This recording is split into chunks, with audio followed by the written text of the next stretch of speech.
Audio Jungle.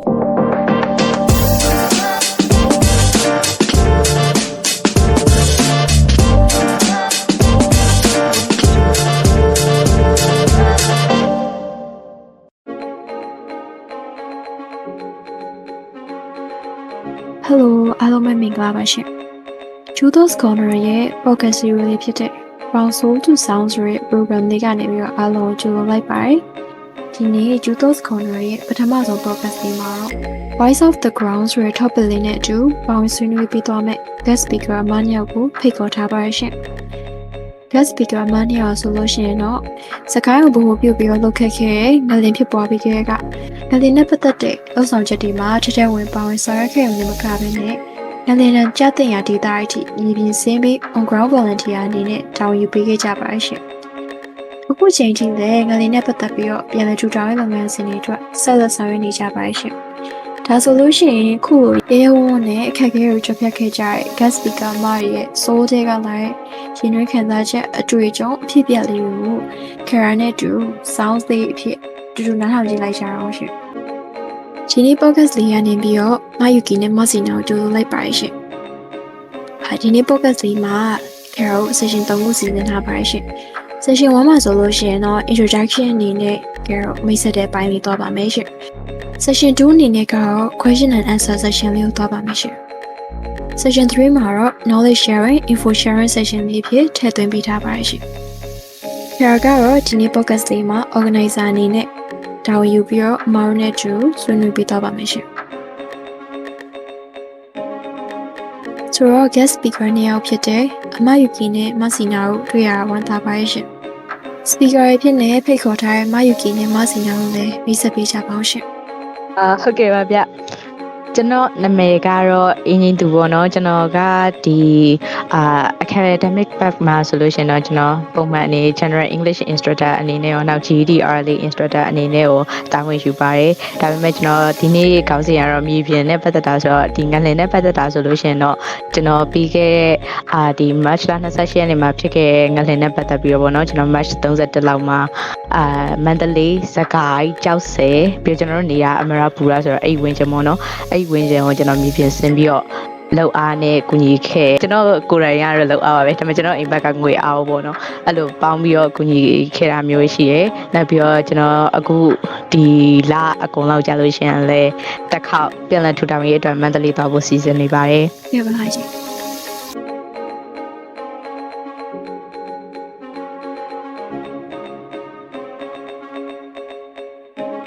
ဒီမှာမစနာတွေ့ရအောင်တာပါမင်္ဂလာပါရှင်ယူပီကHub of Mandalay Empowerment Home ဆိုတဲ့ organization နဲ့မိနေပေါ့နော် on ground Mandalay on ground activity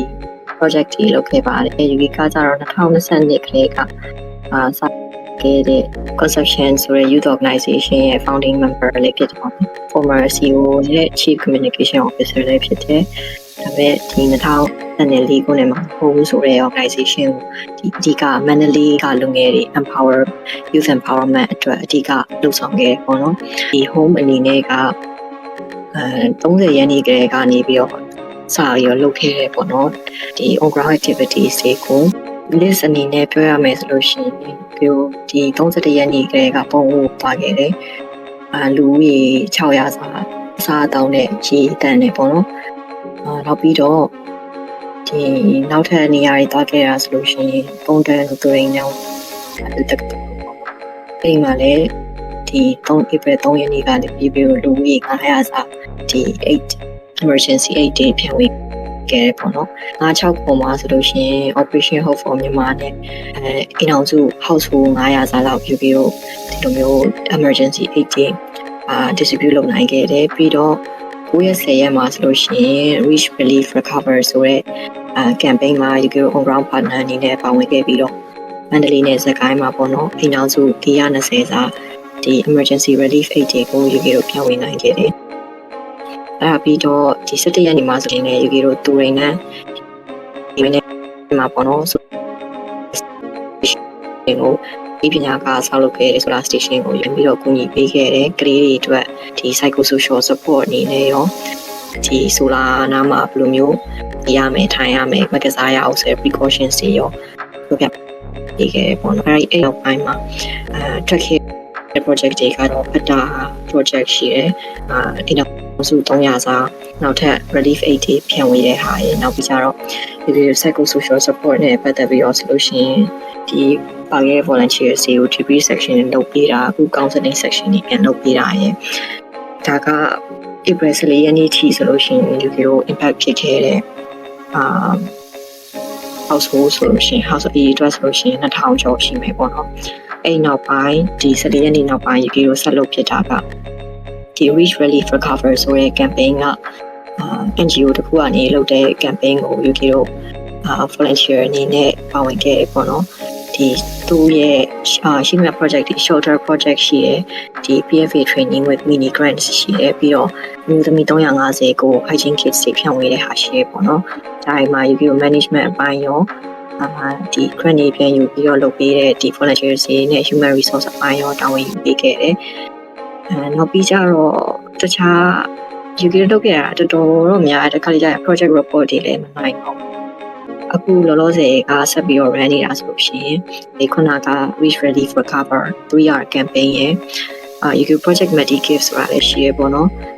first wave ကိုအမရပူရာကိုသွားခဲ့တယ် second wave မှာကျတော့ဒီစကိုင်းမှာ3ရက်နေခဲ့တယ်အခုမနက်ဖြန်ဆိုလို့ရှိရင်တရက်ဦးသွားအောင်မယ်ပေါ့နော်အဲ့ဒါရဲ့ YSC Youth Society for Education နဲ့ပေါင်းပြီးတော့စီးလို့တဲ့ဟာရဲ့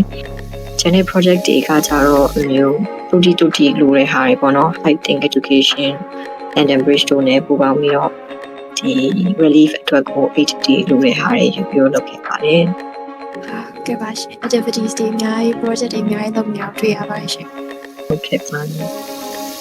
ခုလိုမျိုးတကယ်အခုလိုမျိုး activity တွေကဒီ on-ground မှာလုပ်နေရတဲ့ခါကျတော့ social မှာအရင်ကြီးမတင်နိုင်ဘူးပေါ့ခုလိုမျိုး podcast မှာဖိတ်ပေးတဲ့အတွက်ကြောင့်မလို့ဒီလိုနေနေလေဟိုဘာလုပ်နေလဲဆိုတာကိုချပြခွင့်ရတဲ့အတွက် QR ကိုလည်းဒီလိုဘက်ကကျေးဇူးအများကြီးတင်ပါတယ်ကဲပါရှင်ကဲတော့ဘက်ကလည်းကျေးဇူးအများကြီးတင်ပါတယ်ဟုတ်ကဲ့ပါဒီကအများကြီးပြောလိုက်မိပြီးတော့အချိန်အများကြီး take up လုပ်သွားတယ်ဆန္ဒပါတယ်လို့မှစီးတာလို့ရှိပါရပါတယ်ရှင်ဟုတ်ကဲ့ရပါတယ်ရှင်ဟုတ်ဒါဆိုလို့ရှိရင် Carol session 2လေးဖြစ်တဲ့ question and answer session လေးကိုသွားလိုက်ပါမယ်ရှင်ဟုတ်ပထမဆုံး Carol သိချင်တာလေးကပေါ့နော်အမားတို့အနေနဲ့ online ကနေပြီးတော့လူငွေထည့်တာထောက်ခံပေးရတဲ့ပြင်အခုလိုမျိုးမြေပြင်တည်ဆင်းပြီးတော့အားပေးကူညီပေးဖို့ဘယ်ရာတွေအားဖြစ်စေခဲ့လဲပေါ့နော်Yuki ကကြတော့ဘယ်ရာကအားဖြစ်စေခဲ့လဲတကယ်ဝက်စီနာတို့ကိုလည်း Yuki တကယ်အားကြရပေါ့နော်ဘာလို့လဲဆိုတော့ရန်ကိုကဟိုရန်ကုန်မှာရှိနေတဲ့သူဒီတခြားကိုနဲ့ဟိုအိမ်ရှိရပူတော့အိမ်နောက်ကမနေသားဆိုလိုမျိုးပဲဟိုတကယ်ကိုဖြစ်နေတဲ့သူတွေ empathize လုပ်ပြီးတော့ဒီဘက်ကိုလာရတာပေါ့နော်အဲ့အတွက်ကိုလည်းအမတို့အရင်ပဲအားကြတယ်အဲ့ Yuki တို့ကကြတော့ကိုယ်တိုင်ပဲဒီဟာကြီးကိုကြုံရတာပေါ့နော်ကိုယ်တိုင်လည်းအိမ်က damage ဖြစ်သွားတယ်ကိုယ်တိုင်ပဲဒီဘယ်လိုပြောရမလဲဘယ်လိုကိုဟာကိုလည်းဒုက္ခတယ်ပဲဒါပေမဲ့ဒီတခြားလူတွေကိုညီမကိုလာပြီးတော့ကိုညီမစောင့်နေရတဲ့ကိုပါကိုတူကိုတာဘယ်သူမှလာပြီးတော့မကူညီလဲကိုကပဲကိုပြန်ပြီးတော့ထူထပြီးတော့ပြန်ပြီးကူညီမယ်ဆိုတဲ့စိတ်နဲ့စခဲ့တာပေါ့နော်ဟုတ်ပါယူကီကိုရိုင်းဂျုံထွေးခံစားခဲ့ရပြီးတော့အားတစ်ခုအနေနဲ့ရွေးချယ်ခဲ့မယူကီရဲ့အဆုံးဖြတ်ချက်ကိုလည်းလေးစားပြီးအားကျမိပါတယ်ရှင်ဟုတ်ကဲ့ပါမဆီနာရောမဆီနာကိုလည်းတကယ်အားကြတယ်အများကြီးလုပ်ပါတယ်မဟုတ်ပါဘူးကျွန်တော်လုပ်ခဲ့တာမဆိုတော့ပါကျွန်တော်က28ရက်နေ့ငလင်လုပ်တဲ့အချိန်မှာပေါ့နော်ကျွန်တော်နေတာကရန်ကုန်မြို့နဲ့တအားနီးလို့လားမလို့ကျွန်တော်အိမ်လှုပ်ခါသွားတဲ့အချိန်မှာအဲ့လိုကျွန်တော်အိမ်ထဲမှာဓာတ်စီလိုက်ရတဲ့ခံစားချက်မျိုးပေါ့နော်ဒါတော့ကျွန်တော်နေရရန်ကုန်ရဲ့အစွန်းကျွန်တော်တပြန်စွန်းသူကျွန်တော်ဘယ်လိုဖြစ်လဲဆိုတော့အိမ်နေမှာတော့ကဒီမန္တလေးနန်းမြို့ကိုပြိုကျတာမျိုးတွေနောက်ပြီးတော့နောက်စကားကြီးဘက်မှာကျွန်တော် student ရှိတယ်သူ့ဆက်သွယ်လို့မရရဖြစ်တော့ကျွန်တော်နန်းတော်တွေကိုအရင်ဝင်ဘူးချင်တာဖြစ်ချင်တော့ကျွန်တော်အိတ်ကိုဝင်ဘူးအဲ့တော့ကျွန်တော်အိမ်မှာနှစ်မျိုးတက်တာဖြစ်တာတွေရောဝမ်းနေတာတွေရောနဲ့28ရက်နေ့တရက်လုံးတော့ကျွန်တော်အချိန်ကုန်သွားတယ် ကျွန်တော်လမ်းနေရလဲပါရပေါ့နော်29ရက်နေလောက်ကြတော့ကျွန်တော်စဉ်းစားတကယ်ထိရလူတွေကလည်းထိသွားဆက်သွယ်လို့မရလူတွေကလည်းဆက်သွယ်လို့မရတော့ဘူးနော်ပြီးတော့ကျွန်တော်မန္တလေးအမရပူရာတကယ်ချင်းနဲ့အဆက်အသွယ်ရတော့သူတို့စီမှာလည်းအထိကိုက်တွေအရန်များတယ်ဆိုတဲ့အကြောင်းကိုကျွန်တော်သိရတယ်ဒါပေမဲ့29ရက်နေ့မှာတော့ကျွန်တော်စင်းဖြစ်ဖို့ကအရန်မတည်ကြသေးဘူးပုံမှန်ဆိုလို့ရှိရင်ကျွန်တော်အရန်ခြူကြတလမှာစေကန်းတစ်ခါလောက်သွားရတဲ့လူဆိုပေါ့နော်အဲ့တော့စင်းဖြစ်ဖို့ကမတည်ကြသေးဘူးအဲ့တော့ကျွန်တော်တို့ပထမဦးဆုံးတော့ကျွန်တော်က forces ကိုထောင်ထားတယ် forces ကတကယ်တမ်းတော့ကျွန်တော် RLA GD RLA တဲ့ page တစ်ခုပေါ့နော်ဒါပေမဲ့အဲ့ကိုလည်းဘာဖြစ်ကြလဲဆိုတော့ဒီငလင်ကိုအခုပေးဖို့ဆိုပြီးတော့ဒီ media partnership တွေချိန်ပြီး campaign တွေလာလုပ်တယ်ဆိုတော့သူများရဲ့ campaign လုပ်တော့ကျွန်တော်လည်းအင်္ဂါလည်းအလှငွေကောက်ရမယ်ဆိုပြီးတော့ကျွန်တော်လည်းအတိတ်လေးစီကနေပြီးအလှငွေကောက်တယ်အလှငွေကောက်ပြီးရဲ့အချိန်မှာဘာဖြစ်လဲဆိုတော့ကျွန်တော်လှူရမယ့်အဖွဲ့မတွေ့အလှငွေလက်ထဲရောက်လာပြီလှူရမယ့်ပဲအဖွဲ့ကမတွေ့အဲကျွန်တော်ဘယ်သူသွားမလဲပေါ့နော်နောက်ပြီးကျွန်တော်ဘယ်အဖွဲ့နဲ့ချိန်လို့ရမလဲဆိုပြီးလိုက်ကြည့်ရဲ့အချိန်မှာကျွန်တော်ကြားရကြောက်တယ်ဆိုတဲ့စကားတွေပေါ့နော်အဲ့လိုငလင်လုံတာမကြောက်နဲ့လို့ကျွန်တော်ပြောချင်တာတော့မဟုတ်ပါဘူးဒါပေမဲ့ငလင်လုံနေတဲ့နေရာကြီးအဲ့လို safe မဖြစ်လို့မသွားရဲဘူးလို့တကယ်သွားနေကြတယ်လူတွေရေပြီးတော့အကူညီခဲ့တဲ့လူတွေစီကနေအောင်ကျွန်တော်အဲ့လိုစကားတွေကြားရတာနောက်ပြီးတော့မန္တလေးမှာလူအသေးအပြောက်များတယ်လို့ကျွန်တော်တို့ကြားတယ်ပေါ့နော်အဲ့တော့ကျွန်တော်တို့စကိုင်းချိန်တွေကစကိုင်းတရားကျိုးသွားတယ်ဆိုပြီးတော့တိတ်မတိခဲ့ရအောင်ရန်ကုန်ကနေပြီးတော့အဲ့တော့လူအသေးပြောက်များတယ်နောက်ပြီးတော့ဒီလိုနည်းနည်းပပပေါ့နော်ဒီဆေးဘက်ဆိုင်ရာတီမီခေါင်းမိရှိတဲ့လူတွေလည်းလိုတယ်ဆိုတော့29ရက်နေကြလောက်မှာကျွန်တော်စစဉ်းစားကျွန်တော်က community healthcare assistant ဆိုတဲ့ course တစ်ခုတက်ဖို့ရယ်ဆိုကျွန်တော် psychosocial support နည်းနည်းတော့ပေးနိုင်တယ်ပေါ့နော်ဟိုလိုဆရာဝန်တွေလိုကျွမ်းကျွမ်းကျင်ကျင်မဟုတ်ပေမဲ့နောက်တစ်ခါကျွန်တော်တွေးမကြောက်တော့တော့ကျွန်တော်အချိန်မှာအဲ့လိုဓာတ်ပါရီပိုင်းမြင်လဲကျွန်တော်ကမကြောက်တော့ကျွန်တော်တရေပဲကြောက်တယ်ဆိုတော့အဲ့တော့ကျွန်တော်အဲ့လိုမကြောက်တတ်တာရောနောက်ပြီးတော့သွားမဲ့လူမရှိဘူးဆိုလို့ရှိရင်ကျွန်တော်နဲ့ကျွန်တော် student အနေနဲ့သွားလို့ရကျွန်တော် student နဲ့ကျွန်တော်ပါလို့ရှိရင်လိုက်ရဲပေါ့နော်အဲ့ဆိုလို့ရှိရင်တော့သူများတွေကိုတကယ်အကူကြီးလိုတဲ့လူတွေကလည်းလိုနေပြီမသွားတဲ့သူတွေကလည်းမသွားရဲဘူးဆိုရင်ငါသွားမယ်ဆိုပြီးတော့စုပ်ဖြဲချက်ချပြီးကျွန်တော်အမေကိုပြောလိုက်တာပဲကျွန်တော်သွားမယ်ပေါ့နော်အမေကိုလွှတ်မလားပေါ့အမေမှာတော့အမေကတကယ်မသွားတော့ဘူးပဲထင်ပြီးတော့လာမသိလွှတ်မယ်လို့ပြောလိုက်တယ်အဲ့တော့ကျွန်တော်30ရက်နေ့တစ်ရက်လုံးကျန်တဲ့အဖွဲ့နဲ့လိုက်ချိတ်ပြီးတော့31ရက်နေ့မှာတော့သွားပြစ်ခဲ့ပေါ့နော်ဆိုတော့ဘယ်ဟာကအဓိကမိုဒီပေးခဲ့ရလဲဆိုတော့ကျွန်တော်အဲ့ချိန်မှာမန္တလေးကပြန်ရောက်တာမကြသေးဘူးမန္တလေးမှာကျွန်တော်ချစ်ရတဲ့နေရာအများကြီးပဲထိသွားတယ်နောက်ပြီးတော့စကိုင်းမှာဆိုလို့ရှိရင်လည်းကျွန်တော်ကြည်ညိုရတဲ့ဖျားတွေအများကြီးပဲပြိုသွားတယ်နောက်ပြီးတော့ကျွန်တော်ချစ်ရတဲ့လူတွေလည်းအဲ့မှာတည်သွားတာတွေရောနောက်ပြီးတော့ဒီလိုမျိုးပေါ့နော်ဒုက္ခခံလိုက်ရပြီးတော့နည်းနည်းအနေထိုင်စားတော့ခက်ခဲရရောလဲကျွန်တော်မြင်ရတယ်ကျွန်တော်ချစ်တဲ့လူတွေဆိုတော့ကျွန်တော်တို့ပူထိကြတယ်ပေါ့နော်ဒါပေမဲ့ကျန်တဲ့လူတွေအတွက်ကလည်းအများကြီးအဲ့လူတွေရဲ့ပြောပြချက်အရာကျွန်တော်အဆက်အသွယ်ရတဲ့လူတွေရဲ့ပြောပြချက်အရာလည်းအဲ့လိုအရင်အများကြီးထိကြတယ်ဆိုတော့ကျွန်တော်ကိုရဲ့တနာတက်ခံရှိတဲ့လူဆိုပူဆိုတော့ငါကတဲတမှုဖြစ်ရင်တော့မှငါအရင်သွားရမယ်ငါတော့လုတ်ပေးရမယ်ဘယ်သူနိုင်မနိုင်ငါနိုင်နေငါသွားမယ်ဆိုတဲ့စိတ်နဲ့ပဲကြောက်ပြစ်ခဲ့ရထင်ပါတယ်မာခုလိုတက်ရှိရပါဝင်ပေးရချတိရတဲ့ကြောင့်ကျားတို့မလုပ်ပေးနိုင်တဲ့တွေအတွက်လည်းအားရအများကြီးဖြစ်ပါရဲ့တကယ်တော့ခီရာတို့ကလည်းမလုပ်ပေးနိုင်တော့တကယ်အခုလိုမျိုး podcast လုပ်ပေးရဆိုတာကဒါတစ်ဖက်တစ်လမ်းအကူအညီရပဲဟုတ်မိုက်ကီလိုလေးပြောပေးလို့ခီရာလည်းအားရအများကြီးရှိသွားပါပြီရှင် Okay အဲ့ဆိုရင်နောက်ထပ် question လေးတောင်းလိုက်ပါမယ်အခုလိုမျိုးပေါ့နော်လူကိုယ်တိုင်ဆင်းပြီးတော့ကူညီလို့ဆိုတာခုနပြောလို့မလွယ်ဘူးပေါ့နော်အဲ့တော့အမားတို့ခုလိုမျိုးမြေပြင်ဆင်းတဲ့အချိန်မှာကိုမိဘအုပ်ထိန်သူတွေစီကခွင့်ပြုချက်ယူတော့အဆင်ပြေချောမေ့ခဲ့ကြရလားရှင်ကျွန်တော်ကအမေကိုပြောလိုက်တော့အမေကပထမတစ်ရက်တော့ခေါင်းညိတ်တယ်သွားဆိုပြီးတော့ဒါပေမဲ့ကျွန်တော်အိမ်မှာကျွန်တော်အသက်20ပြီးတော့ပါ19နှစ်ကျော်နေပြီဒါပေမဲ့အမေကကျတော့အိမ်မှာကျွန်တော်အငယ်ဆုံးတယောက်တည်းလည်းခီးမသွားဘူးအမေနဲ့ခွဲပြီးတော့မအိပ်ဘူးတဲ့ကျွန်တော်ကလေးလေးပြီးတော့နေရလည်းမကောင်းနေဘူးအမြဲလို့ဟိုအတက်တွေပေါက်လိုက်ဥတွေရောင်လိုက်စေးခန်းတစ်ချိန်လုံးသွားနေရဆိုတော့တကယ်သွားမယ်နေကြတော့ပါဇက်ကနေတော့မသွားသေးလို့မပြောဘူးအဲ့မျက်ရည်ဝဲနေရတည်ရမလားမျက်ရည်ဝဲနေကျွန်တော်စိတ်မချရမျိုးဖြစ်ခဲ့ဒါပေမဲ့ခွင့်ပြုချက်ယူတဲ့အချိန်မှာတော့ကျွန်တော်အကိုကပြပရောက်နေတယ်ကျွန်တော်အကိုရောနောက်ကျွန်တော်အမရောကျွန်တော်အမေရောက သွားခိုင်းနေပေါ့နော်ကျွန်တော်အကိုဆိုလို့ရှိရင်လည်းမထိခိုက်ပဲနဲ့ပြန်လာရင်ရပြီကျွန်တော်ကတော့နိုင်တလောက်ကူညီခဲ့လူရာကိုတက်နိုင်တာထက်တော့ပုံမလုံးနဲ့ကိုတက်နိုင်အညာအားလုံးကူခဲ့သူများတွေကိုကူပြီးတော့ပြန်လာခဲ့လို့ပဲပြောရဆိုတော့ကျွန်တော်အနေနဲ့ဆိုလို့ရှိရင်တော့မိသားစုအခက်ခဲကအဲ့အမေဝမ်းနေတာလွယ်လို့ရှိရင်တော့ကျွန်တော်ခွင့်ပြုချက်တောင်းတာနဲ့ပတ်သက်ပြီးတော့များများဆဆမရှိခဲ့ဘူးပေါ့နော်အကိုရောအမကလည်းကျွန်တော်အကိုတွေအမရဲ့ကျွန်တော်ထက်အသက်73နှစ်ကြီးရဆိုတော့သူတို့ကပဲကျွန်တော်အုပ်ထိန်သူလို့ဖြစ်နေတာသူတို့ကလည်းသွားခိုင်းတယ်နောက်ပြီးတော့အမေကလည်းဒီမျက်ရည်လေးဝယ်တာလွယ်လို့ရှိရင်ကျွန်တော်မသွားနိုင်လို့တခွန်းမှမတားခဲ့ဘူးဆိုတော့ကျွန်တော်လည်းစိတ်ဖြောင်းနေတော့သွားနိုင်ခဲ့ထင်ပါတယ်ယူကီကခုနစီနာပြောတဲ့ဟာဆိုလို့စီနာရဲ့ coverage ကိုအရင်သဘောကျတယ်။အဲ့ဒါဆိုစီနာတင်ထားတဲ့ post တွေယူကီတွေ့တယ်။ဟိုကွာ independent woman type ကြီးဟိုစပင်းအရာဟိုဖြာထွက်နေပြီးတော့တကယ်ရမိမသားကြီးကဒီမန္တလေးကိုဆင်းလာပြီးကူတော့မယ်ဆိုတဲ့ဟာယူမြင်နေရတယ်။ပြီးတော့နောက်ထပ်တစ်ခုကဟိုရန်ကုန်ကလာတဲ့သူရန်ကုန်ကပဲမဟုတ်ဟိုပင်နေရပဲဖြစ်ပေါ့နော်လာပြီးတော့ကူတဲ့သူတွေကကိုမသိတဲ့နေရာတစ်ခုမှာဟို Paris ပေါ်လာမယ်မှန်းလည်းမသိပြီးလို့ရှင်ဟိုအဆက်အသွယ်အနေနဲ့ဟိုဘသူနဲ့အိပ်ရမှာလဲဘသူနဲ့နေရမှာလဲငါတို့ထမင်းမနေ့နေ့လဲညစာအောင်ဘသူကချွေးမှာလဲဆိုတော့ပြန်မသိကြမရေရချင်းနေနဲ့ပေါ့နော်ဒီကိုလာကြတယ်ပြီးလို့ရှင်ငလင်းကလည်းစက်တိုက်ထက်ပြီးတော့လှုပ်နေတာပေါ့နော်ဒီ risk တွေအများကြီးကြားရမှာ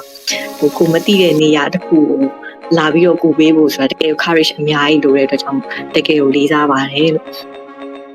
ဟုတ်ကဲ့ပါရှင်အဲ့စပင်းအရာတော့ကျွန်တော်အဲ့လိုတောက်ပပါရှင်ဆိုပြီးဆိုလိုက်တာမဟုတ်ကျွန်တော်ညီညီလေးနေချင်လို့ဆိုပြီးကျွန်တော်နီညိုအောင်လေးဆိုလိုက်ဒါပေမဲ့ကျွန်တော်ရဲ့ personality ကိုစပင်းကသွားဟတ်တယ်ထင်ပါတောက်ပြောင်းညာတောက်ပါနေရောင်ကြီးတော့နေဟန်နေOkay ကျွန်မ topic ကိုချောသွားပြီထင်ပါတယ်ယူကီကို parents နဲ့ပတ်သက်ပြီးအောင်မေးထားတာပေါ့နော်ယူကီကကြတော့အဲ့အုတ်ထင်းသူစီကခွင့်ပြုချက်ကသူက roller coaster လိုပဲတက်လိုက်ကြလိုက်နဲ့ဘယ်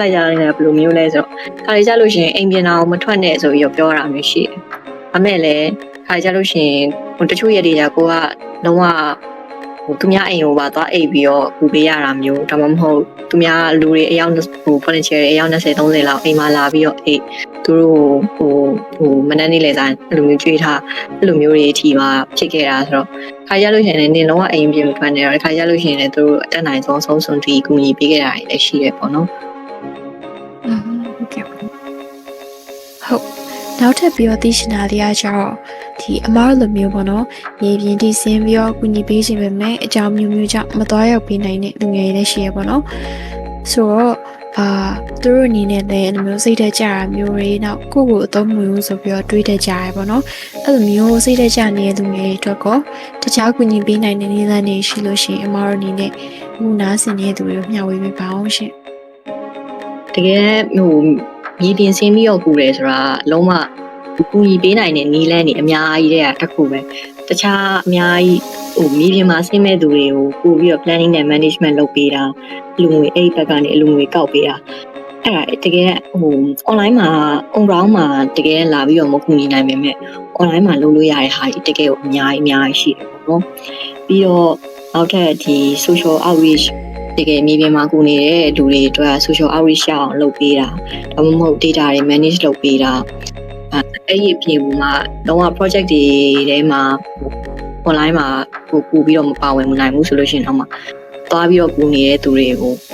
ဒီ mental support ပေးတာ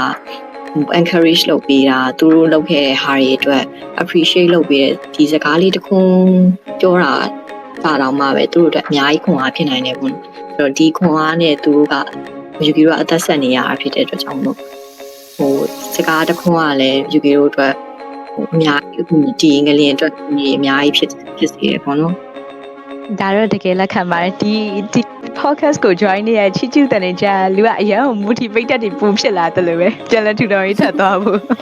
ကျွန်တော်ကတော့ဒီ online မှာပဲအဲ့လိုတစ်ခုလုပ်ပေးနိုင်တာမို့လို့စိတ်တကြနေလို့အတွက်ကျွန်တော်မနေရတော့လည်းအဲ့ webinar လေးတစ်ခုလုပ်ပြီးတော့စနေတကြ manage ကြမယ်ဆိုတော့ webinar လေးတစ်ခုလုပ်ပြီးတော့ TFA နဲ့ပေါင်းပြီးတော့ပေါ့နော်ကျွန်တော်ပြောပြထားဖို့တည်းဆိုတော့အဓိကကတော့ကျွန်တော်တို့အဲ့ online ကနေပြီးတော့အဲ့လို online မှာပဲကြံခဲ့မြေပြင်မှာဆင်းမကူနိုင်လို့ဆိုပြီးတော့စိတ်တကြတာကကျွန်တော်ရဲ့ student တွေကျွန်တော်ရဲ့ teammate တွေထဲမှာတော့ရှိကြတယ်ပေါ့နော်ဆိုတော့ကျွန်တော်တို့အဲ့လိုမခံစားစေချင်အမှန်တိုင်းပြောရဆိုကျွန်တော် တော်ကလေကျွန်တော်ကိုယ်တိုင်ဥဆောင်မသွားရလဲပါတာပေါ့နော်သွားတဲ့အချိန်မှာကျွန်တော်ကခေါင်းဆောင်တယောက်ရဲ့အနောက်ကနေပြီးတော့လိုက်သွားတာကျွန်တော်ဥဆောင်မသွားရလဲပါတယ်ဒါပေမဲ့အဲ့လိုသွားတဲ့အချိန်မှာလဲကျွန်တော်မပြောပေးဘူးတရက်ကိုငါတို့နဲ့လိုက်ခဲ့ပါဆိုကျွန်တော်ဘလို့လူတွေမပြောပေးဘူးလဲဆိုတော့လေအိမ်နဲ့လုံးဝအဲ့လိုစစ်တိုက်လို့မရတဲ့လူတွေပေါ့နော်အိမ်ကနေလုံးဝခွင့်ပြုချက်မပေးရတဲ့သူတွေနောက်တစ်ခုကခုနက Yuki ပြောတယ်လို့မျိုးပေါ့နော်ဒီ social media မှာအဲ့လိုဘယ်လိုမျိုးကောင်းကောင်း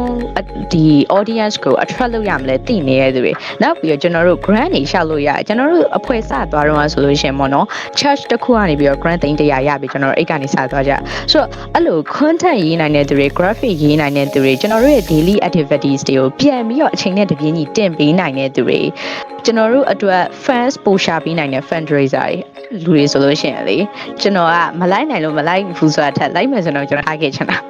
ာဘာဖြစ်လို့လဲဆိုတော့အဲ့လိုလူတွေရှိမှကျွန်တော်တို့မြေပြင်ကလူတွေကပို့ပြီးတော့ဘယ်လိုပြောမလဲအားလည်းဖြစ်ရတယ်ပြီးတော့ကျွန်တော်တို့လည်းနည်းနည်းပေါ့နော်အတားရဲ့လူပဲပြောမှာပဲမြေပြင်မှာလည်းအခက်ခဲမျိုးစုံကြုံနေရဆိုတော့လေကျွန်တော်တို့အဲ့ဒီတော့ဆိုလို့ရှိရင်ဘာဖြစ်သွားလဲဆိုတော့ကျွန်တော်တို့ organize မဖြစ်ခဲ့လို့ပေါ့နော်တေချာလေးမစီစဉ်ခဲ့လို့ပထမတစ်ရက်ကတော့ကျွန်တော်အဖွဲ့နဲ့သွားတယ်ဒုတိယတစ်ရက်လည်းကျွန်တော်ဒုတိယတစ်ရက်ကျတော့နေ့တစ်ပိုင်းပေါ့နော်အဖွဲ့နဲ့တကယ်တတိယရက်လည်းကြာလဲကြာတော့အားလုံးလည်းမြင်ကြမှာပါကျွန်တော်တို့ social media မှာ live တွေလည်းလွှင့်နေရဆိုတော့ကျွန်တော်တို့3ယောက်တည်းဖြစ်သွားရောအဲ့3ယောက်တည်းဖြစ်တဲ့အချိန်မှာကျတော့ကျွန်တော်တို့အတွက် online team မရှိနေဘူးအဲ့ကျွန်တော်တို့ကဘာလုပ်ရလဲဆိုတော့ fans လည်း online ကနေကိုယ်တိုင်ရှာရတယ် reply နေလည်းကိုယ်တိုင်ပြmoney exchange တွေလုပ်လည်းကိုယ်တိုင်လုပ်နောက်ပြီးတော့လို့ရှိရင်မြေပြင်မှာလည်းကိုယ်တိုင်သွားလှူဆိုတော့လေတတိချာချာကိုအားမရတဲ့အပိုင်းလေးတော့ကျွန်တော်ကျန်တဲ့2ယောက်တော့မသိဘူးเนาะကျွန်တော်စီမှာတော့အဲ့လိုရှိခဲ့အဲ့လိုမဟုတ်ဘဲနဲ့ online ရတာငါရဲ့ activity ကိုတကယ်ရောကတင်ပေးနေမယ်ဆိုလို့ရှိရင်ဒီထက်ပိုပြီးမြင်မြန်လူသိလိုက်လူတွေရဲ့ attraction လူတွေရဲ့ယုံကြည်မှုရတော့မှာပဲကျွန်တော်တို့ရဲ့ donation ရမှာလေအဲ့တော့မှကျွန်တော်တို့ကတကယ်လိုနေတဲ့သူတွေပြန်ကူညီနိုင်မှာဆိုတော့ online team ကအရေးကြီးတဲ့နေရာကနေပြီးတော့ပါတယ်လို့တော့ထင်တယ်နောက်တစ်ခုကကျတော့ငလင်မှာအိုးတွေအိမ်တွေမပြတ်သွားပေမဲ့ PTSD လိုမျိုးအဲ့လို symptoms တွေဖြစ်သွားတဲ့သူတွေရှိတယ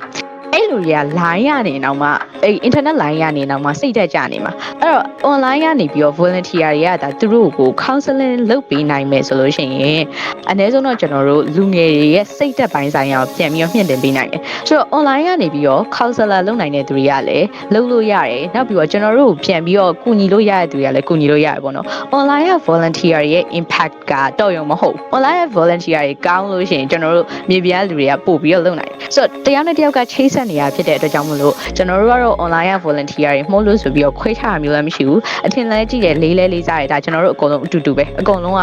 ဒီထိခိုက်သွားတယ်ကျွန်တော်တို့ရဲ့ဒီနေရာတွေကျွန်တော်တို့ချေရတဲ့နေရာတွေကျွန်တော်တို့ချေရတဲ့ပြည်သူတွေအတွက်လှုပ်ပြီးနေရဆိုတော့ပေါ့နော် online မှာကြိုင်ခဲ့လူတွေလည်းစိတ်တက်မကြပင်နဲ့ကိုနိုင်တဲ့ဘက်ကနေလှုပ်ဆင်ခြင်းနဲ့ content ရေးနိုင်တဲ့လူဆိုရင် content ရေးပြီး graphics ဆွဲနိုင်တဲ့လူဆိုရင် graphics ဆွဲပြီးဒါမှမဟုတ်လို့ရှိရင် pitching ကျွမ်းတဲ့လူဆိုရင်ကျွန်တော်တို့ grant ကူလျှောက်ပြီးပေါ့အဲ့တော့များ grant ရလေကျွန်တော်တို့လည်းပတ်စံများရလေများအစီအစဉ်ဆွဲပြီးတော့များလုပ်လို့ရလိမ့်ပဲနောက်တစ်ခုကျတော့ manage လုပ်တာတွေဘယ်မှာနေမလဲပေါ့ကျွန်တော်တို့ဆိုကားပေါ်မှာအေးရအများဒီကသွားတော့ကျတော့တရက်ကျွန်တော်တို့ဖုန်းရင်ကြောင်းတစ်ချောင်းနဲ့ပေါ့နော်ဖုန်းကိုရှောက်ပြီးတော့ကျွန်တော်တို့ online ကနေချိန်လိုက်တာဆိုတော့အဲ့တညတော့ကျွန်တော်တို့အဆင်ပြေရဖုန်းရင်ကြောင်းဝင်းထဲမှာကားနဲ့အေးရကျန်တဲ့ရက်တွေကျတော့တိုင်ပတ်ရောဘာလို့လဲဆိုကျွန်တော်တို့ရန်ကုန်ကလာတာဆိုတော့အဲစင်ကလည်းတိုင်လို့မရဘူးအဲ့ခါကျရင်ဘလူလူတွေကလူလဲဆိုတော့ online လူတွေကလူပဲ online လူတွေကဟဲ့နင်တို့ဘယ်နေရာရောလက်ခံပေးနေရသွားဆိုပြီးတော့တရက်ရောက်ကသာချိတ်ပြီးကျွန်တော်တို့အလင်းမြန်ရမှာနောက်ပြီးတော့ဇဂိုင်းသွားတဲ့အချိန်တွေကျွန်တော်တို့မန္တလေးမှာနေတဲ့အချိန်တွေမှာတော့ကျွန်တော်တို့နေကန်တွေလိုခဲ့ကျွန်တော်တို့ရန်ကုန်ကလူတွေဆိုတော့နေရာလဲတတိချာမသိဘူးဇဂိုင်းမှာတော့ဆိုလို့ရှိရင်ကျွန်တော်တို့ပထမတစ်ရက်မှာဖြားပြီးအလူခံရတယ်လို့ဖြစ်တာအမှန်တော့သူတို့ကလိုအပ်လို့ယူတာပဲကျွန်တော်တို့ရဲ့ဖုန်းတွေတခြားပစ္စည်းတွေမယူသွားဘူးဖြားပြီးကျွန်တော်တို့စီမှာပါဖြားပြီးပဲဆိုင်ကယ်နဲ့ရောအနောက်ကလိုက်ယူသွားဆိုအဲ့လိုဖြစ်တဲ့အချိန်မှာဆိုနေကန်တွေလိုတယ်အဲ့နေကန်တွေကိုကြတော့ကျွန်တော်တို့ online ကနေပြီးတော့တရက်ရောက်ကသာဆက်သွယ်ပြီးနင်တို့အမရပူရရရင်ဒီဖုန်းနံပါတ်ကိုဆက်လိုက်အဲ့လိုပြောလိုက်လို့ရှိရင်ပိုအဆင်ပြေပါဗျာဘာလို့လဲဆိုတော့အဲ့တချို့မန္တလေးရဲ့တချို့နေရာတွေမှာ line မရဘူးကျွန်တော်တို့ထည့်သွားတဲ့ internet အိတ်ကတ်တွေပေါ့နော် mobile sim ကတ်တွေကအဲ့တော့ line မရအဲ့တော့ကိုယ့်ဟာကိုလောက်ရအရန်ခက်ခဲတယ် online team တာရှိနေမယ်ဆိုလို့ရှိရင်ကျွန်တော်တို့အများကြီးတက်တာမှာဆိုတော့ online volunteer ရဲ့ impact ကကြီးတယ်ဒါကြောင့်မလို့စိတ်တက်မကြနဲ့လို့တော့ကျွန်တော်အများကြီး encourage လုပ်ချင်တယ်ပေါ့နော်ပြပါရှင် overall စင်တာပြခုမျိုး activities တွေမှာဖက်ကနေပြီးအကျိုးပြုနေဆိုတာလည်းတွေ့ရတယ်ပေါ့နော်ဆိုတော့အမယူကီကိုမစင်နာတို့ပြောတဲ့စကားလေးနဲ့ဟောင်းပြီးတော့ခွန်အားဖြစ်ပြီးတော့ကိုတက်နိုင်လောက်လေးဆက်ပြီးတော့လုပ်နိုင်လိမ့်မယ်လို့ယုံကြည်ပါတယ်ရှင် Okay နောက်ထပ်မေးခွန်းလေးကတော့ဒီလေတဲ့ကြောက်ခဲ့ဒီတာတွေကိုအမတို့အနေနဲ့ကိုယ်တိုင်တွားရောက်တဲ့အချိန်မှာပေါ့နော် ကိုရိုင်းမြင်တွေ့ခဲ့ရတဲ့အဖြစ်အစည်းတွေကရောဘယ်လိုရှိနေရှိခဲ့လဲပြပြပေးပါဦးရှင် ဟုတ်ကဲ့ကျွန်တော်အနေနဲ့ဆိုရင်တော့ကျွန်တော်ကတကယ်ငါ31ရက်နေ့တည်းကစသွားပေမဲ့ကျွန်တော်တို့သွားတော့ရန်ကုန်မန္တလေးလမ်းကအခြေအနေအစင်မကျွန်တော်တို့ကဘယ်ကိုသွားရလဲဆိုတော့အရင်ဆုံးနေပြီးတော့သွားရတယ်နေပြီးတော့ပြင်ဖနာဘက်ကမှမန္တလေးကိုပြန်ဝင်ရတာပေါ့နော်မန္တလေးမြို့တွေကိုဝင်လိုက်တာနဲ့ကျွန်တော်တို့အနက်အသက်ကကြိုးစိုးနေကျွန်တော်တို့အဲ့အနက်အသက်ကိုရတဲ့အချိန်မှာလေစိတ်ထဲမှာဘယ်လိုဖြစ်တာလဲဆိုတော့အဲ့ဒီအနက်တော့ငါမကြိုက်ဘူးဆိုတဲ့စိတ်ကဝမ်းနေရဆိုတဲ့စိတ်ဒါလူတွေရဲ့အသက်တွေဆိုပြီးပေါ့နော်ပြီးကျွန်တော်ပထမဆုံးရက်မှာစိန်ပန်းကိုသွားစိန်ပန်းဆိုတာကျတော့အဲ့ဒီအချိန်မှာငလင်လုတ်တဲ့အချိန်မှာအောက်ကတငွေးပိုင်လိုင်းပေါက်တယ်လို့တော့အဲ့ကဒေတာခံပြောပြရပေါ့နော်ဆိုရက်ကွက်စာလောက်မီးလောင်သွားတယ်လို့ပြောတယ်ကျွန်တော်တို့မေးခဲ့တာ information အမှန်ဟုတ်မဟုတ်တော့မသိကျွန်တော်လည်းအဲ့ကနေခံအောင်မေးခဲ့ရတော့အဲ့လိုမျိုးပြောပြတယ်ဆိုတော့အဲ့မှာဆိုလို့ရှိရင်မြင်ရတဲ့မြင်ကွင်းတွေနောက်ပြီးတော့ဖြစ်နေတဲ့အဖြစ်အပျက်တွေကလုံးဝအဲ့လိုစိတ်ထဲမှာတော့မြင်လိုက်ရတာနဲ့ဖြည့်ကွဲစရာပေါ့နော်။အော်ဒါလူတွေဆိုပြီးတော့ပြီးတော့ကျွန်တော်တို့မန္တလေးကိုရောက်တော့ဆိုလို့ရှိရင်လမ်းတောက်တိုင်းမှာပရိတ်ရွတ်တဲ့အဖွဲ့ကရွတ်နေကြတယ်ငိုတဲ့အဖွဲ့ကငိုနေကြတယ်လူတွေကိုထုတ်တဲ့လူကထုတ်နေကြတယ်ဆိုပေါ့နော်။ကျွန်တော်တို့ပြင်မနာဆလာလေးရပါပြင်မနာကနေမန္တလေးကိုအဝင်နေရအဲ့လိုဟာတွေတွေ့ရတော့ကျွန်တော်တို့အဲ့ချိန်မှာဘယ်လိုပြောမလဲစာနာစိတ်ဆိုတာထက်တော့ကျွန်တော်တို့ဝမ်းနေရပဲပုံများပါတယ်။အော်ငါတို့လူတွေဒီလိုဖြစ်သွားကြပါလားဒီဘာမဟုတ်တဲ့15မိနစ်20လောက်အချိန်လေးအတွင်းမှာဒီလောက်လူတွေအများကြီးဒီပထမအနောက်ဆက်တွဲငလင်တွေရောရှိရဆိုပေမဲ့ပထမဆုံးတစ်ချက်မှာတော့အများဆုံးထိတာဆိုတော့လေအဲ့ဒီအချိန်တွင်းမှာဒီလောက်လူတွေတောင်မှတည်သွားတဲ့အထိပြင်းထန်မှလာပေါ့နော်သူတို့ရဲ့ကျွန်တော်တို့ကဒီလောက်စိတ်ပူနေရဆိုသူတို့ရင်တွေကတောကမီကိုလည်းကျွန်တော်တို့ခံစားမိရယ်ပြီးတော့ကျွန်တော်တို့အပူလည်းအဲ့လိုမျိုးပေါ့နော်အော်သူတို့ငါတို့တောင်ဒီလောက်ပူနေသူတို့ဘယ်လောက်တောင်ပူနေမလဲတချို့ဆိုလို့ရှိရင်အဲ့ဒီအချိန်မှာသွားလူတဲ့အချိန်မှာတွေ့ရဆိုရင် panic ဖြစ်ပြီးကိုယ်တိုင်ဘာလို့နေမှန်းတော့မသိဘူး PTSD ဖြစ်နေတဲ့သူတွေလည်းကျွန်တော်တို့အများကြီးတွေ့ရအဲ့လိုလူတွေတွေ့လေရင်ထဲနာလေးပဲပေါ့နော်ငါတို့အစရဲက preparation တွေကောက်လုံးနိုင်ခဲ့ကောင်းမှာငလင်နဲ့ပတ်သက်တာကြိုပြီးပြောပြနိုင်ခဲ့ကောင်းမှာအဲ့ဆိုလို့ရှိရင်ဒီလိုမျိုးအများကြီးတည်တော့ကျွန်တော်တို့မတားနိုင်တော့ short ချနိုင်မှာဆိုရယ်ခန်းစားချက်မျိုးဖြစ်တယ်ပေါ့နော်အဓိကတော့တော်တော်လေးတော့ဝမ်းနဲ့ကြေခွဲအဲ့မှာကျွန်တော်တို့ထင်မှာပါတဲ့လူတွေဆိုလို့ရှိရင်လည်းအဲ့လူတွေကိုမြင်တဲ့ဝမ်းနဲ့ကြေခွဲပြီးတော့လုံးဝဆက်ဆက်ကျွန်တော်တို့သွားတော့ energy အပြည့်ဒါပေမဲ့အဲ့ကိုရောက်လဲရောက်ပေါ်energy မရှိတော့တာမဟုတ်ပူကူညီရမယ်ဆိုတော့ဒီဒါပေမဲ့အရင်ကဝမ်းနဲ့ကြေခွဲပြီးခဏလောက်15မိနစ်လောက်တော့အကုန်လုံးစကားမပြောဘဲငြိမ်သက်သွားကြအဲ့လိုမျိုးတွေအထီတော့ဖြစ်ခဲ့ပါတယ်ယူကီကကျတော့အိမ်မှာကိုယ်တိုင်ကြုံခဲ့ရဆိုတော့ကျွန်တော်တို့မရောက်ခင်တည်းကလည်းအိမ်မှာရှိနေရဆိုတော့ပို့ပြီးတော့တွေ့ခဲ့ရမယ်ထင်တယ်ဟုတ်တယ်နော်ဟုတ်ကဲ့ပါကျွန်မ 7.7 လောက်တာကကျွန်မကိုယ်တိုင်ကြီးကိုနှစ်ဖူးတွေကြုံတွေ့ခဲ့ရပါတော့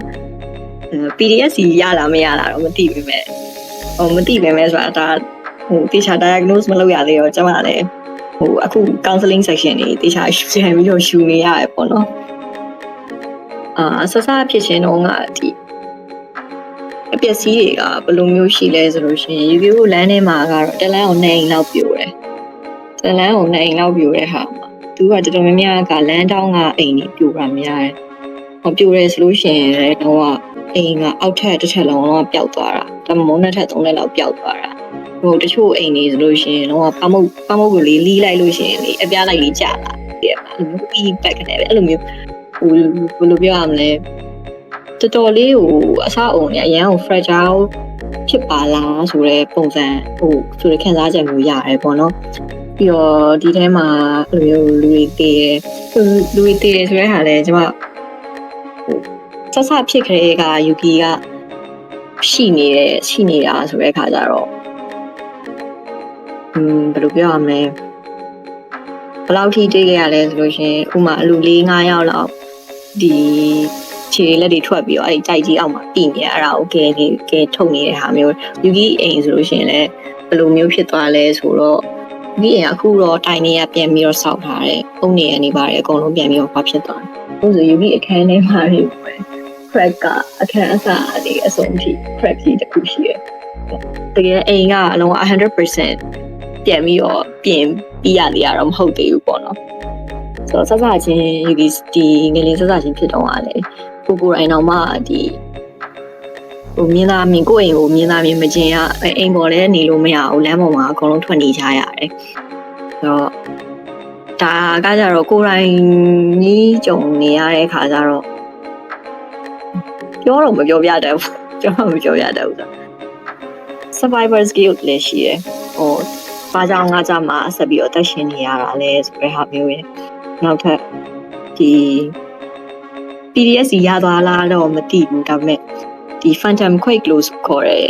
ဟိုအချိန်တိုင်းတစ်ခုနည်းနည်းလေး vibration တစ်ခုခုခံစားမိရတယ်ငလင်လောက်တယ်ပဲစိတ်ကအမြဲတမ်းချင်နေတယ်အဲ့လိုမျိုး phantom quake တွေလည်းခဏခဏရတယ်အဲ့ဒါကတော့ဒီငလင်နောက်ပိုင်းစိတ်တန်ရတယ်ပေါ့ trauma ဒီလိုပဲ trauma ဆိုလည်းရှိပြီးတော့ပြောရပါ ပိုက်တင်ပါဗျာကျွန်တော်တို့ရှိပါတယ် အဲ့ဒီမှာ live ကြီးစရာ survivor တယောက်အနေနဲ့ရော volunteer တယောက်အနေနဲ့ရော point of view နှစ်ခုဘက်ကကြားသိရပါတယ် ဟုတ်ကဲ့ ကျတော်တို့လိုမျိုး online ဟိုပုံလေးမြင်ရရင်တော့ရှင်တွေကခံစားရတာဆိုတော့ခုလိုမျိုးကိုယ်တိုင်မြင်တွေ့ခဲ့ရတယ်ကြုံတွေ့ခဲ့ရတဲ့အခြေအနေမှာဘယ်လောက်ထိရှင်နဲ့ခံစားရမလဲဆိုတာနားလည်ပြီးပါရှင်ဟုတ် ဟုတ်ကဲ့ပါနားလည်ပြီလို့လည်းအကုန်လုံးကျေးဇူးများတင်ပါတယ် အဲ့ဒီကိလာအတင်တာပါရှင် ဖြစ်ပါ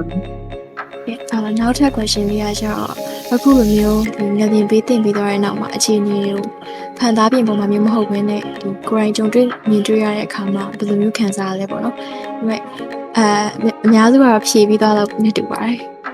ဟောကျွန်မကိုရိတ်လေးပြောပြ ကဲကဲ ပြောပြအောင်ငယ်လေးလောက်တော့ကျွန်မစတင်နေတာရေကနှစ်ထပ်မှာငယ်လေးလောက်တော့အဲ့လောက်ကြီးထိဖြစ်သွားမယ်မသိဘူးနှစ်ထပ်မှာရှိနေတာဆိုတော့ဒါပေမဲ့အောက်ထပ်ကိုဆင်းလိုက်တဲ့ခါကျတော့လုံးဝအိမ်ကဟိုကြီးကြီးမမထိကြိုက်သွားတာကြီးလုံးဝပြိုသွားတဲ့ဟာမျိုးအောက်ထပ်ကြီးပြအောင်ပြိုသွားတော့မဟုတ်ပဲနဲ့နောက်ပိုင်းကျတော့အိမ်ထဲလည်းဝင်မဲ့အရာတော့ဟိုဖြစ်ပြီးချင်းမှလည်းကျမကိုအဲ့တော့ယူကီစတင်နေ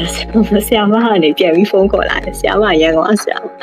တမီးရဲ့တန်းနဲ့ပြန်ဝင်ပြီးတော့စတင်နေတယ်ကျမတို့အကုန်လုံးအဲ့အချိန်တော့ဟိုရှိသမျှလူတွေအကုန်လုံးအိမ်ထဲကနေထွက်ပြီးတော့လမ်းပေါ်မှာအကုန်စုယုံပြီးတော့လုံးဝဝယုံသုံးကားဖြစ်နေကြပြီ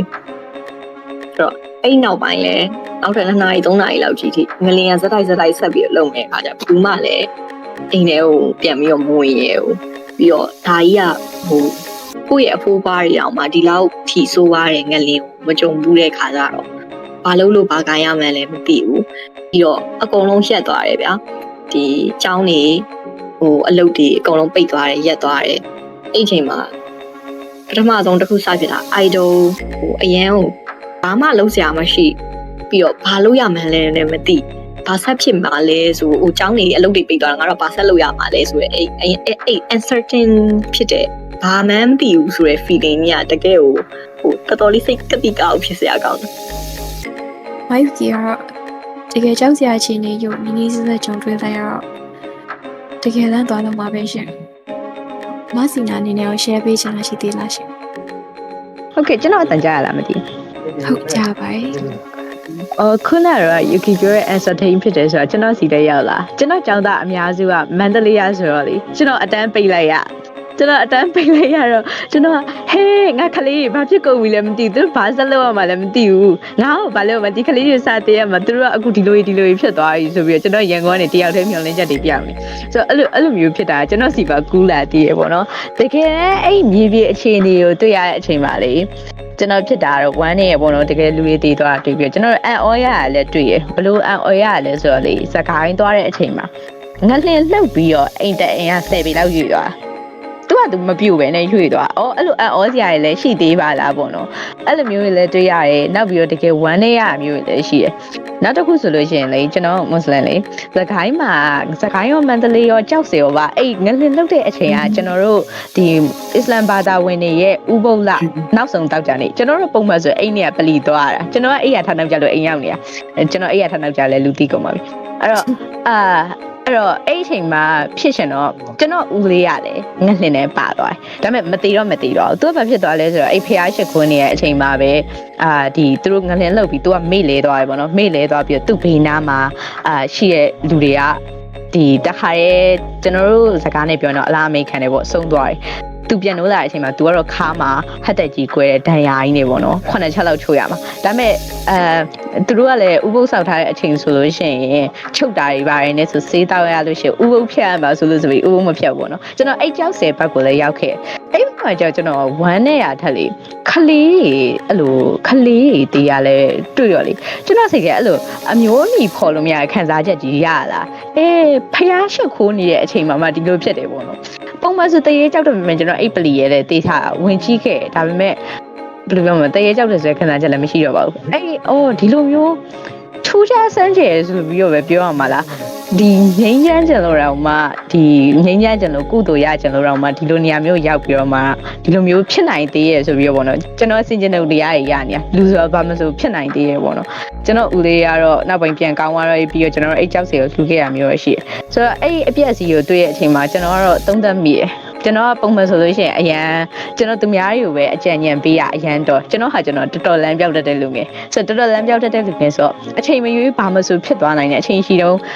တခုခုလူတွေကို impact ဖြစ်မဲ့လူတွေကိုအကျိုးပြုမဲ့အလုပ်တွေတော့ငါလုပ်နေတင်သေးရဲ့ depression ဝင်မဲ့အစားပေါ့နော်အဲ့လိုခံစားချက်မျိုးလည်းရလိုက်တယ်အဲ့လိုလူတွေကိုတွေ့ရဲ့အချိန်မှာတော့ကျွန်တော်ဝမ်းနေရ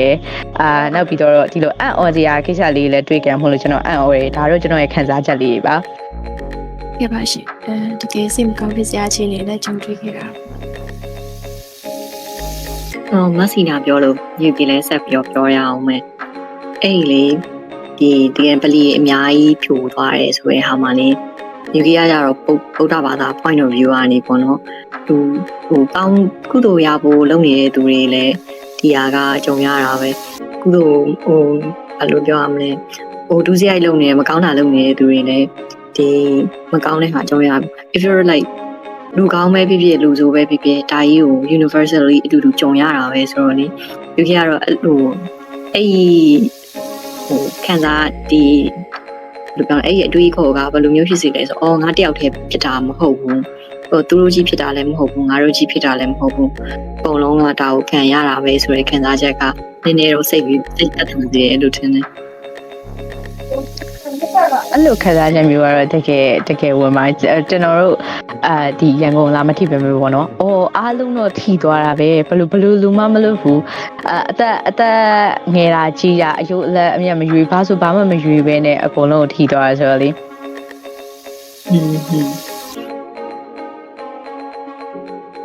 နောက် question လေးတော့နိုင်မလားရှင်ဟုတ်ကဲ့ပါကျွန်တော်လည်းစကားပြောလို့ကောင်းရပါရှင် podcast ကြီးအဲ့လိုမျိုးလေးကျမတို့နှစ်ယောက်ကျမရဲ့စီနာရဲ့ပဲနှစ်ယောက်ဖလိုပြီးပြောသားရဲ့စိတ်ဖို့တော့ပါပဲစကားပြောရတဲ့ဘောကြရဲ့လူတွေလာတင်နေရောမိုင်းကြီးနဲ့မစီနာတော့ဥစားပေးပါအောင်ရှင်ဟုတ်ကဲ့အဲ့ဒါအတွေ့အကြုံတွေသိလို့ပါဟုတ်အခုကအမခီတာပဲဥစားပေးပါအောင်ရှင်ဟုတ်ကဲ့ပါရှင်ကဲနောက်တစ်ခုကကျတော့လေအမတို့မြေပြင်စင်းကူရဲ့အခါမှာသွားရေးလာရေးနဲ့ပတ်သက်ပြီးတော့သူ challenging ဖြစ်တာလေးရှိခဲ့လားရှင်။ခဲရိုတီလောက်ဆိုလို့ရှိရင်တချို့မျိုးတွေမှာဆိုလို့ရှိရင်လမ်းတွေတရားတွေကျိုးပြီးတော့သွားလို့မရတာမျိုးတွေနောက်အစစ်စစ်ရှိရဆိုတာကြားသိရတော့လေဟုတ်ကျွန်တော်ကတော့ကျွန်တော်တို့ရန်ကုန်ကသွားတာတော့ကျွန်တော်တို့ကဖြစ်ချင်တော့ဗောနော်နောက်ထပ်အဖွဲ့တစ်ဖွဲ့နဲ့ကျွန်တော်ပြောရကျွန်တော်ရန်ကုန်ကသွားတော့ကျွန်တော်က leader မဟုတ်အဖွဲ့ leader မဟုတ်ကျွန်တော်သူများနဲ့လိုက်သွားသူများအဖွဲ့ကို volunteer အနေနဲ့လိုက်သွားနောက်ပြီးတော့ပထမတစ်ရက်နေပြီးတော့မှသူတို့စိန်ပန်းသွားတယ်ပြီးတော့အချင်းတွေအကြောင်းကြောင်းကြောင့်ပေါ့နော် leader နဲ့ကျွန်တော်လူတွေကပြန်မယ်ကျွန်တော်မပြန်ချင်အဲ့ညကလည်းကျွန်တော်ကအဲ့ meeting ထိုင်တဲ့နေရာမှာပြောကျွန်တော်တစ်ရက်ပဲနေရသေးတယ်စိန်ပန်းတစ်နေရာပဲသွားသေးမပြန်ချင်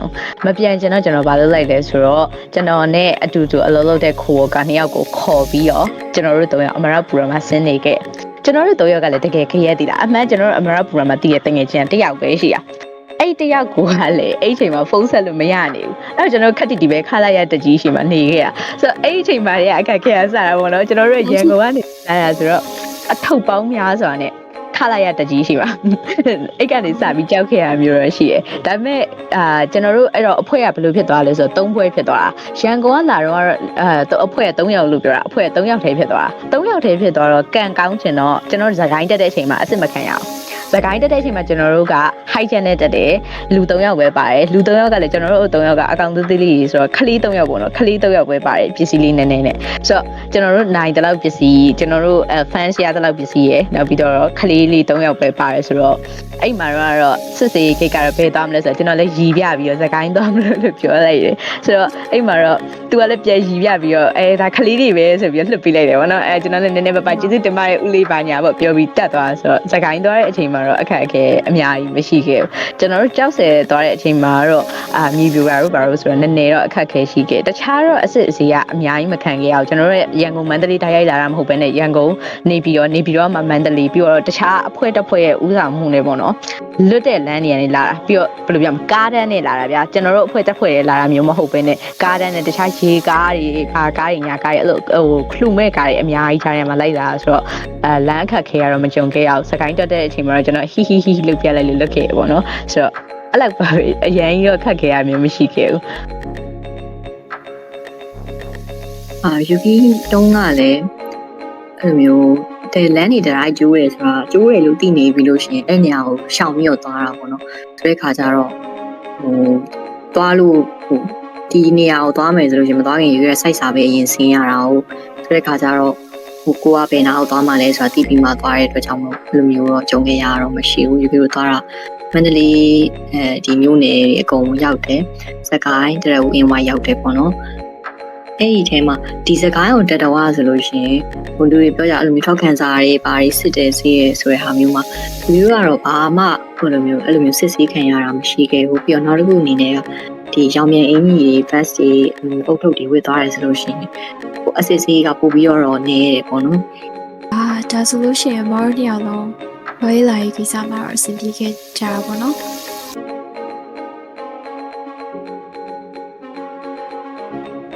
ဒါဆိုလို့ရှိရင်တော့ကျန်တဲ့ပိုင်းလေးကို From Soul to Sound ပေါ်တဲ့ series တွေက